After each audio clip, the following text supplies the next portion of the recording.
Good morning guys. आज हम आपके लिए जो है जीके की बहुत ज़्यादा इंपॉर्टेंट सीरीज लेके आ रहे हैं। ठीक है, ये सीरीज जो होगी 3 पार्ट में होगी, इसलिए तीनों पार्ट जो है अच्छी तरह से देखिएगा।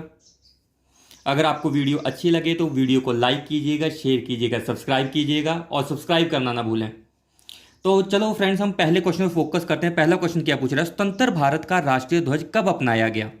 ठीक है, तो स्वतंत्र भारत का राष्ट्रीय ध्वज जो है वो 22 जुलाई 1947 को अपनाया गया। अब हम इस क्वेश्चन के बारे में थोड़ा सा डिटेल में पढ़ेंगे। यहाँ पे देखिएगा स्टूडेंट्स, यहाँ पे फोकस कीजिएगा। तो ये जो हमारा तिरंगा है या नेशनल फ्लैग जो है हमारे भारत का, संविधान सभा ने इसे 22 जुलाई 1947 को अपनाया था। दूसरी बात इसमें याद रखें कि ये जो हमारा नेशनल फ्लैग है इसकी लंबाई और चौड़ाई का अनुपात जो है वो 3:2 है। ठीक है, और ये जो अभी हमारा modern national flag of India है, अभी का जो हमारा तिरंगा है, इसके आर्किटेक्चर कौन थे, तो इसके आर्किटेक्चर थे पिंगली वेंकैया। तो 3 क्वेश्चन जो है हमारे यहाँ से तैयार हो गए। ठीक है, कि लेंथ और ब्रेथ, ठीक है, लंबाई और चौड़ाई में अनुपात कितना होगा झंडे की, 3:2। अपनाया कब गया था, 22 जुलाई 1947 में। और इससे जो अभी का जो हमारे पास तिरंगा है, इसके आर्किटेक्चर कौन थे, उनका नाम था पिंगली वेंकैया। तो दोस्तों इसके साथ हम कुछ और क्वेश्चंस भी ऐड करेंगे। अब यहाँ पे देखिए राष्ट्रीय गान के बारे में, नेशनल एंथम। तो राष्ट्रीय गान को देखा जाए दोस्तों तो 24 जनवरी 1950 को संविधान सभा द्वारा जो है इसको अडॉप्ट किया गया था। ठीक है, राष्ट्रीय गान को लिखा किसने है, तो रविंद्रनाथ टैगोर ने जो है राष्ट्रीय गान को लिखा है। ठीक है, रविंद्रनाथ टैगोर द्वारा इसे रचित किया गया है। राष्ट्रीय गान को पहली बार कब गाया गया था, यह क्वेश्चन पूछा जाता है। तो राष्ट्रीय गान को पहली बार 27 दिसंबर 1911 में इंडियन नेशनल कांग्रेस, ठीक है, भारतीय राष्ट्रीय कांग्रेस के कलकत्ता अधिवेशन में गाया गया था। ये क्वेश्चन बार बार पूछा जाता है कि पहली बार राष्ट्रीय गान को कब गाया गया था। तो राष्ट्रीय गान को पहली बार 27 दिसंबर 1911 के भारतीय राष्ट्रीय कांग्रेस के कलकत्ता के अधिवेशन में गाया गया था। दूसरा क्वेश्चन यहाँ पे पूछेंगे कि इस अधिवेशन के अध्यक्ष कौन थे, तो उनका नाम था बिशन नारायण धर। दोबारा से देखिए, बिशन नारायण धर। ठीक है, अब हम दोस्तों रविंद्रनाथ टैगोर जी के बारे में भी थोड़ी बात करते हैं। ठीक है, यहाँ पे देखिएगा, रविंद्रनाथ टैगोर जी को गुरुदेव जी के नाम से पुकारते थे। और रविंद्रनाथ टैगोर जी पहले इंडियन थे जिन्हें नोबेल पुरस्कार जो था वो मिला था। ठीक है, तो लिटरेचर में इन्हें ये नोबेल पुरस्कार मिला था और उनकी कृति गीतांजलि के लिए उन्हें ये पुरस्कार दिया गया था 1913 में। एक और बात याद रखें रविंद्रनाथ टैगोर जी के बारे में कि 13 अप्रैल 1919 को जब जलियांवाला बाग हत्याकांड हुआ था तो उसके बाद उन्होंने नाइटहुड की उपाधि जो थी वो अंग्रेजों को वापस कर दी थी। तो ये आपने बात याद रखनी है। अब स्टूडेंट्स नेक्स्ट देखिए, अब हम यहाँ राष्ट्रीय गीत, नेशनल सॉन्ग या वंदे मातरम के बारे में भी बात करेंगे। ठीक है, वंदे मातरम को कब अडॉप्ट किया गया था, तो संविधान सभा द्वारा वंदे मातरम को भी 24 जनवरी 1950 को ही अडॉप्ट किया गया था। ठीक है, इसे लिखा किसने है, इसे बंकिम चंद्र चटर्जी द्वारा लिखा गया है और इनका जो प्रसिद्ध उपन्यास है आनंद मठ से वंदे मातरम को लिया गया है। ठीक है, राष्ट्रीय गीत को पहली बार या वंदे मातरम को पहली बार कब गाया गया था, तो इसे पहली बार दोस्तों 1896 में, ठीक है, 1896 में भारतीय राष्ट्रीय कांग्रेस के कलकत्ता के अधिवेशन में गाया गया था। और उस अधिवेशन के अध्यक्ष कौन थे, ये पूछ सकता है। तो उस अधिवेशन के अध्यक्ष थे एम रहीमतुल्ला सियानी। कौन थे उस अधिवेशन के अध्यक्ष, एम रहीमतुल्ला सियानी। दूसरी बात क्या लिखें, ये क्वेश्चन भी पूछा जा सकता है कि वंदे मातरम का अंग्रेजी में अनुवाद किसने किया है, तो वंदे मातरम का अंग्रेजी में अनुवाद जो किया है वो किया है अरविंदो घोष ने। तो याद रखें ये बात, किसने किया है, अरविंदो घोष ने। तो स्टूडेंट्स यहाँ पे हमने बहुत सारे क्वेश्चन जो है अभी कवर किए हैं। हम नेक्स्ट क्वेश्चन पे चलते हैं। एपीजे अब्दुल कलाम जो थे रक्षा अनुसंधान एवं विकास संगठन के सचिव कब थे, मतलब डीआरडीओ के सेक्रेटरी वो किस किस सन के बीच में थे, ये आपने बात याद रखनी है। तो डीआरडीओ के सेक्रेटरी वो 1992 और 1999 के बीच जो थे वो डीआरडीओ के सेक्रेटरी थे। ठीक है, अब एपीजे अब्दुल कलाम के बारे में हम इंपॉर्टेंट चीजें पढ़ेंगे। यहां पे देखिए, डॉक्टर एपीजे अब्दुल कलाम का जन्म जो है 15 अक्टूबर 1931 को तमिलनाडु के रामेश्वरम में हुआ। ठीक है, डॉक्टर एपीजे अब्दुल कलाम हमारे देश के 11वें राष्ट्रपति थे। कब से कब तक, 2002 से 2007 तक, ये भी पूछा जा सकता है। डॉक्टर एपीजे अब्दुल कलाम को भारत रत्न कब मिला, तो भारत रत्न मिला था इनको 1997 में, इनको भारत रत्न मिला था। ठीक है, और भारत रत्न की स्थापना हुई कब थी? 2 जनवरी 1954 में। तो ये आपने बात याद रखनी है। भारत रत्न कब मिला था डॉक्टर एपीजे अब्दुल कलाम को? 1997 में। और भारत रत्न की शुरुआत कब हुई, या हम बोल सकते हैं इसकी स्थापना कब हुई? 2 जनवरी 1954 में। अभी जो जैसे क्वेश्चन अभी पूछा गया है पेपर में कि doctor APJ Abdul Kalam DRDO के सेक्रेटरी कितने कितने सन के बीच में थे? तो 1992 से 1999 के बीच थे। ठीक है। डॉक्टर एपीजे अब्दुल कलाम को दोस्तों मिसाइल मैन ऑफ इंडिया के नाम से भी जाना जाता था। तो ये बातें आपने याद रखनी है। ठीक है। डॉक्टर एपीजे की ऑटोबायोग्राफी का क्या नाम है? तो उनकी ऑटोबायोग्राफी का नाम है विंग्स ऑफ फायर। या वहां पे क्वेश्चन पूछा जा सकता है कि विंग्स ऑफ फायर जो है वो किसकी ऑटोबायोग्राफी है? तो विंग्स ऑफ फायर जो है डॉक्टर एपीजे अब्दुल कलाम की ऑटोबायोग्राफी है। ठीक है। अब इनकी वैसे तो बहुत ज़्यादा पुस्तकें हैं, उनके तो नाम लें तो ख़त्म नहीं होंगी, लेकिन हम इंपॉर्टेंट पुस्तक के बारे में बात करेंगे। इग्नाइटेड माइंड्स जो है इनके द्वारा लिखी गई है, India 2020, my journey, transforming dream into action. तो ये सारी की सारी किताबें इन्होंने लिखी है। फिर से देखिए कौन सी? Ignited minds, India 2020, my journey, transforming dreams into action. ठीक है। अब यहाँ पे नेक्स्ट क्वेश्चन देखिएगा स्टूडेंट्स, मैं क्या बात कर रहा हूँ। डीआरडीओ के ये सचिव रह चुके थे, ये आपको पता लग गया 1992 से 1999 के बीच में। ठीक है।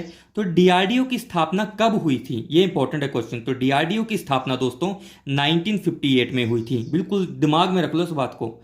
और बोलते कि डीआरडीओ का पूरा नाम क्या है? Defence research and development organisation. फिर से देखिए, defence research and development organisation. DRDO का हेडक्वार्टर कहाँ पे है? न्यू दिल्ली में। ठीक है। और डीआरडीओ के अभी करंट में जो चेयरमैन है उनका नाम है डॉक्टर जी सतीश रेड्डी। तो ये बातें दोस्तों बिल्कुल ध्यान में रखना है आपने। डीआरडीओ की स्थापना को हमेशा याद रखना, क्योंकि पूछी जाती है और फिर आती नहीं है याद में, 1958 में। अब नेक्स्ट क्वेश्चन देखिए, भौगोलिक दृष्टि से भारत की प्राचीनतम पर्वत श्रृंखला कौन सी है? ठीक है। तो भारत की प्राचीनतम पर्वत श्रृंखला जो है वो है अरावली। अरावली की पहाड़ियाँ बहुत ज़्यादा पुरानी हैं दोस्तों, याद रखना है। ठीक है। यहाँ पे देखिए, भारत की प्राचीनतम पर्वत श्रृंखला कौन सी है? अरावली की पहाड़ियाँ। सबसे इंपॉर्टेंट बात याद रखना है, ये दिल्ली से लेके हरियाणा और हरियाणा से लेके राजस्थान के बीच में फैली हुई है। कम से कम ये 670 किलोमीटर जो है एरिया में फैली हुई हैं। ठीक है। फिर से याद रखें, दिल्ली से हरियाणा और हरियाणा से राजस्थान के बीच में ये फैली हुई हैं। अब हम नेक्स्ट क्वेश्चन के बारे में बात करते हैं स्टूडेंट्स। हिमाचल प्रदेश में शिकारी देवी वन्य जीवन अभयारण्य जो है किस जिले में है? तो शिकारी देवी वन्य जीवन अभयारण्य जो है वो मंडी में है। ठीक है। हिमाचल प्रदेश के प्राचीनतम निवासी कौन थे? तो उनका नाम था कोल।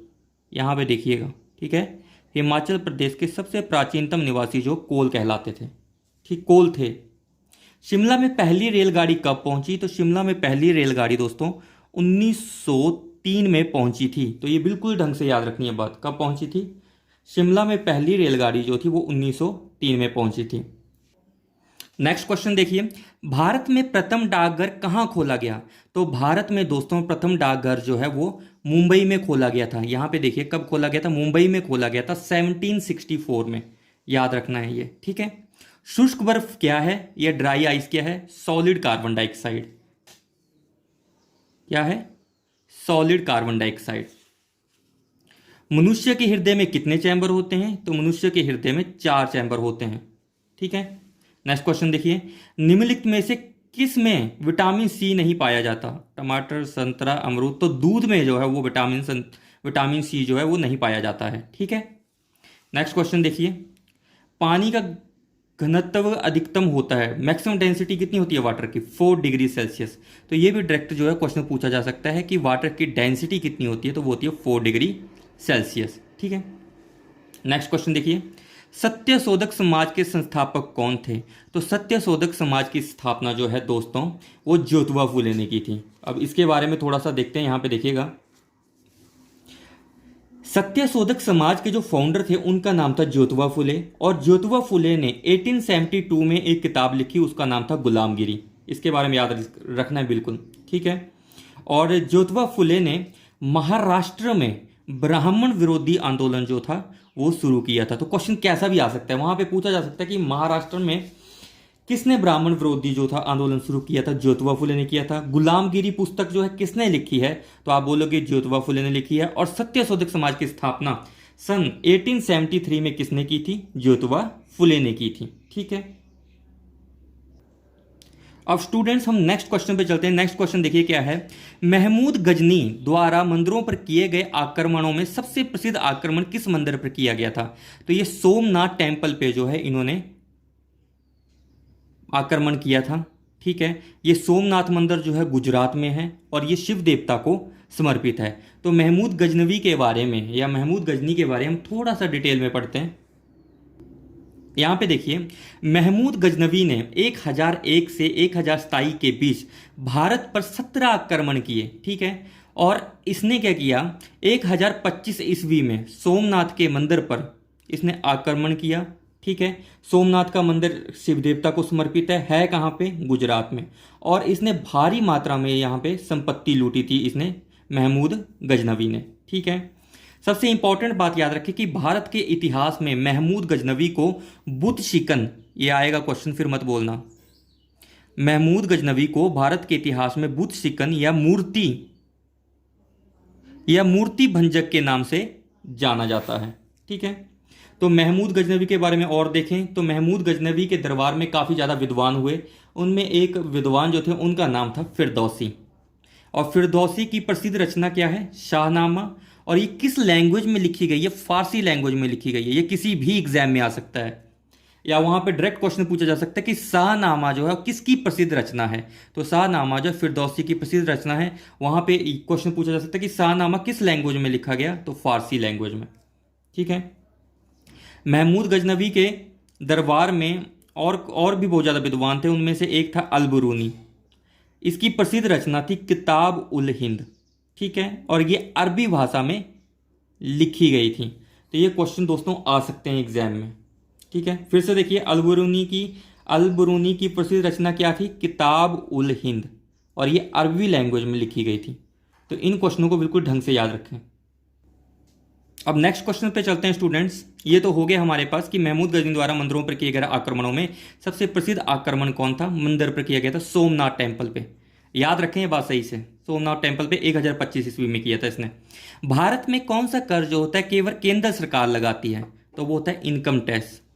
क्या होता है? इनकम टैक्स जो होता है वो गवर्नमेंट इंडिया द्वारा लगाया जाता है। नेक्स्ट क्वेश्चन देखिए, रिजर्व बैंक ऑफ इंडिया का मुख्य कार्यालय कहाँ है? तो दोस्तों रिजर्व बैंक ऑफ इंडिया का मुख्य कार्यालय जो है वो मुंबई में है। मैंने आरबीआई के बारे में पिछली वीडियोज में भी बहुत ज़्यादा बताया है मैंने। ठीक है, दोबारा से हम इसके बारे में डिस्कस कर लेते हैं। ठीक है, तो यहाँ पे देखिए, आरबीआई की स्थापना कब हुई थी? 1 अप्रैल 1935 में हुई थी। आरबीआई का हेडक्वार्टर कहाँ है? मुंबई में है। आरबीआई को नेशनलाइजेशन कब मिली? 1949 में मिली। आरबीआई के करंट में अभी जो चेयरमैन है उनका क्या नाम है? शक्तिकांत दास। और आरबीआई के पहले गवर्नर कौन थे इंडियन? उनका नाम था सीडी देशमुख। तो इनको बिल्कुल ढंग से याद रखें, एक ना एक क्वेश्चन जरूर आता है यहाँ से। गाइस, आपको अगर वीडियो अच्छी लग रही है तो वीडियो के साथ बने रहिए। हाँ, अब हम नेक्स्ट पार्ट में आपके साथ मिलेंगे। और वीडियो को लाइक करना, शेयर करना और सब्सक्राइब करना ना भूलें। Thank you so much.